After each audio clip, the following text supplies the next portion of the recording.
प्रश्न पूछा है एक मित्र ने, स्वस्थ कैसे रहें और भोजन कैसा हो। नमो नारायण जी, मैं ज्योतिष आचार्य डॉक्टर नारायण आप सभी मित्रों का हार्दिक अभिनंदन करता हूं आपके अपने YouTube channel Narayana astro world में। देखिए, भोजन का जो प्रभाव शरीर पर होगा वह मन पर भी होगा। कैसा भोजन होना चाहिए आपका? भोजन शक्ति तो देता है, लेकिन उत्तेजना, मादकता और आलस्य, यह तीन बातें नहीं होनी चाहिए। यानी भोजन आपका कैसा भी हो, सम्यक भोजन होना चाहिए। उत्तेजना ना दे, आलस ना दे यानी सुस्ती ना दे, और मादकता ना दे, नशा ना दे। जब आप भोजन करते हैं तो भोजन के तुरंत बाद आपको नींद नहीं आनी चाहिए। तीन तरह के भोजन होते हैं, राजसी भोजन, तामसी भोजन और सम्यक भोजन। तो आपका भोजन सम्यक होना चाहिए कि खाना खाते ही, भोजन करते ही तुरंत नींद ना आए। आप राजसी भोजन करेंगे, तामसी भोजन करेंगे तो आपको नींद भी आएगी और उत्तेजना भी रहेगी, आपके व्यवहार पर भी उसका असर पड़ता है। लेकिन जो सम्यक भोजन होता है उसका असर आपके व्यवहार पर अधिक नहीं पड़ता। दूसरी बात, व्यायाम और विश्राम दोनों जरूरी है। जितना व्यायाम हो उतना ही विश्राम भी जरूरी है, लेकिन आप क्या करते हैं, विश्राम भी नहीं करते और व्यायाम भी नहीं करते। चाहे थोड़ा समय हो विश्राम का, चाहे थोड़ा समय हो व्यायाम का, लेकिन जरूरी है। हम समय की भागा दौड़ में, समाज की भागा दौड़ में इतने उलझे हुए हैं कि हम विश्राम भी नहीं कर पाते और व्यायाम भी नहीं कर पाते, और समय बहुत है फिर भी हम कहते हैं कि समय ही नहीं मिलता। आपके दिन की शुरुआत व्यायाम से होनी चाहिए, क्योंकि जब आप व्यायाम करते हैं तो भी प्राण फैलते हैं, विस्तार होता है, और विश्राम में भी विस्तार होता है। बॉडी के अलग अलग सेल हैं, कुछ सेल है ऊतक है, वह तो व्यायाम करने से फैलते हैं, दौड़ने से, जब आप अपने आप को तरोताजा महसूस करते हैं। और कुछ सेल है, ऊतक है, जो विश्राम करने से फैलते हैं, जब आप नींद से जाग कर आप अपने आप को तरोताजा महसूस करते हैं। केवल करवटें बदलना ही विश्राम नहीं है कि सारी रात आप लेटे रहे और करवटें बदलते रहे लेकिन नींद नहीं आ रही। एक गहरी निद्रा, शांत की निद्रा ऐसी हो कि जब आप सुबह उठें तो बिल्कुल निर्दोष आपकी आंखें हो, ऐसा आपका विश्राम होना चाहिए। उससे आपका पूरे दिन का जो व्यवहार है वह भी बदल जाएगा। आप खुद को खुश महसूस करेंगे। आपने देखा होगा कि जब कोई मांगने वाले आते हैं, भिखारी आते हैं, तो सुबह सुबह आते हैं।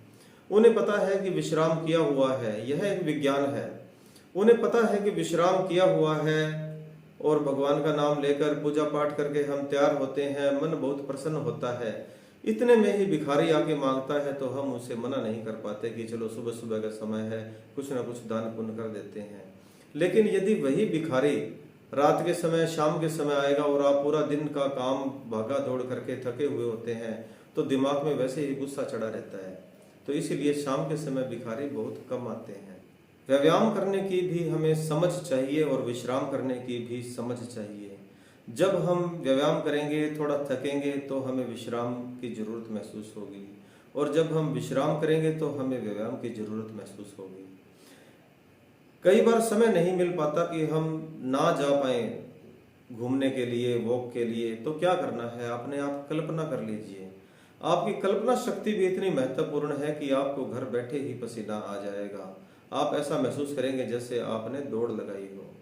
आप कल्पना कर लें कि आप पहाड़ पर चढ़ रहे हैं, आप कल्पना कर लें कि आप खेत में या पार्क में चक्कर लगा रहे हैं, आप कल्पना कर लें कि आप बागवानी का काम कर रहे हैं।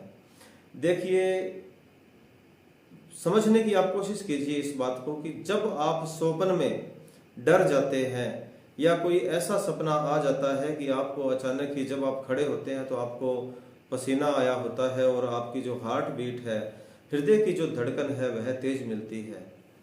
इसका अर्थ यह हुआ कि हृदय को नहीं पता कि सच में हो रहा है या सपने में हो रहा है। तो वही फार्मूला आप अपनी कल्पना में कर सकते हैं।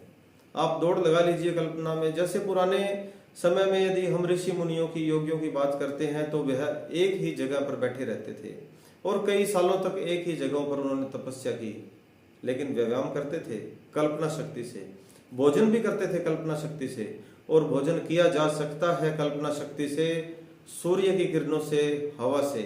सूर्य की किरणों से हमें भोजन मिल जाता है। ऐसे मैंने सुना था कि एक संत थे जिन्होंने कई सालों से कुछ नहीं खाया, और जब उनके बारे में बात सुनी तो पता किया कि वैज्ञानिकों ने पता किया कि वे सूर्य की किरणों से ही भोजन ग्रहण करते हैं। तो शक्ति होनी चाहिए, समझ होनी चाहिए, कोशिश करनी चाहिए, और हमारा भोजन, व्यायाम, विश्राम यह सम्यक होना चाहिए। इनका एक कॉम्बिनेशन अच्छा बैठना चाहिए, अच्छा अनुपात होना चाहिए। तो आप स्वस्थ रहेंगे, खुश रहेंगे, मन खुश होगा तो आप अपने आप को शारीरिक तौर पर भी स्वस्थ महसूस करेंगे। आज के वीडियो में हम इतनी ही बात करेंगे। जय जय नमो नारायण जी, जय श्री राधे कृष्ण।